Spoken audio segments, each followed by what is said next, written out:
EthereumPoW. Now, this obviously came out immediately after the Ethereum merge. This is one I am just simply not bullish on. I'll explain all my reasons for this in this video, but yeah, I'm curious to hear what the investors think on this. Now, before I get into any of it, if you're new here, this spreadsheet shows the first 26 coins that I did videos about on this channel. In all of the videos, I show myself buying up these coins. These were cryptos I thought were going to do very, very well, make a lot of money. This is what those coins were worth when I recorded my videos. These are the highs that these coins hit around about 16 months on, and these are what your profits would have been from $100 into each of them. 100 into each in that time would have made you over 123 grand. Now, you don't have 16 months. Bitcoin will be trying for new highs soon enough. And if you are sitting on cryptos that you're not happy with, have a look at copymycrypto.com. That's the site I run where I share all the coins I own with my members. So when I'm ready to buy or sell any coin, I tell my members the coin that I'm going to be buying or selling and the price that I'm going to be buying or selling at. So my members know every coin I own. They know when and at what price I get in and out of coins, so they can make the exact same profit. Of course, the added bonus there is they have no work to do. And if you actually go onto my site, you'll be able to see some of the profits my members have made. You'll be able to see as well some of my past successes. Again, these are public record. If you go onto the old videos on this channel, you'll be able to verify them all. And if after doing that, you really like what you see and you want to hear more, you want to hear the daily market updates I give my members, and you want to hear about the coins I think are going to be the winners of this bull cycle, like I predicted with Phantom back in 2020 when no one was talking about it. All you've got to do to find out, guys, is join up on the site.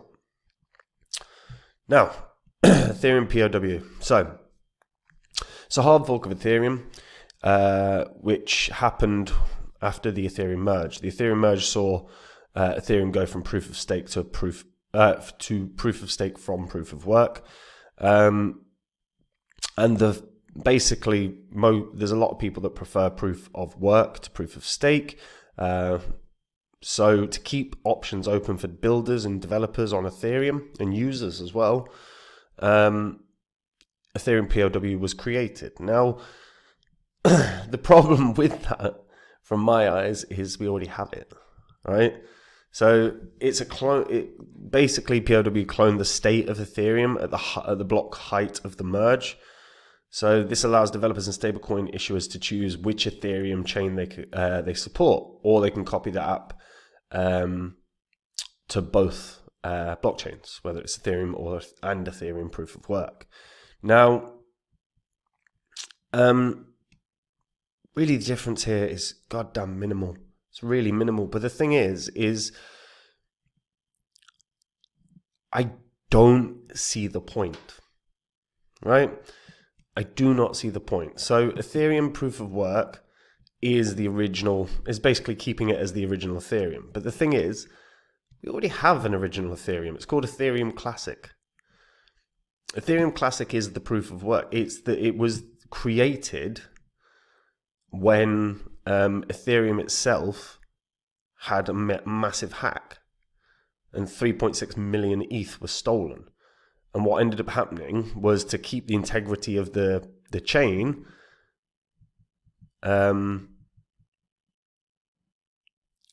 this came into fruition. So it's the legacy chain of Ethereum. So we already have that, and it's not just a few years old. Like, this has been up and running since 2016, right? Ethereum proof of work. Yes, I mean, it's the original Ethereum, but the thing is again, this was like an airdropped coin, so everyone just anyone that held ETH basically got ETHPOW, and all of a sudden it just, it launched at a crazy price. I mean, its price shot up to $141, and then everyone sold it. And of course they sold it. It was just free money. And is anyone sitting here thinking ETHPOW is where developers are going to go? I mean, that's the problem, right? You can go through and have a look at the ecosystem. So we'll have a look at the main net along with the ecosystem. And let's have a look and see if see some of the mining pool stats. So as you can see, some of these mining So the hash rate in total 25.15 terahash. Let's then jump on to Ethereum Classic 230. Do you see? Like, you see the difference? Like, this is the reality, is miners are still with Ethereum Classic. We're not seeing like a huge surge of mining for Ethereum proof of work. And we can have a look at hash rate history. Maybe it's gone up over the course of time. We'll find out. But we already have, like I say, we already have the original Ethereum. This felt at the time like a bit of a money grab. What's interesting here is the total transactions, because, I mean, if we're going this far back, so it only shows the most recent. Oh, it only shows the most recent. So by oldest, no. So we're not even going to be able to go back and back and back. Because what I do question as well is those transactions that are being suggested as 1.4 billion or whatever, or 1.77 billion. Is that including? Is that just in the last few years? I'd be surprised. It doesn't mean it doesn't happen, but this is the thing. We are, I mean, right now, ecosystem-wise, I mean, it's pretty poor. You know what I mean? This is not, again, like, developers are going to go to Ethereum. If they don't go to Ethereum, they'll go to Ethereum Classic. I can't foresee tons of developers flocking to ETHW. It's just a weaker version in terms of security and everything else of Ethereum Classic. And to be honest, Ethereum. Now, miners are here.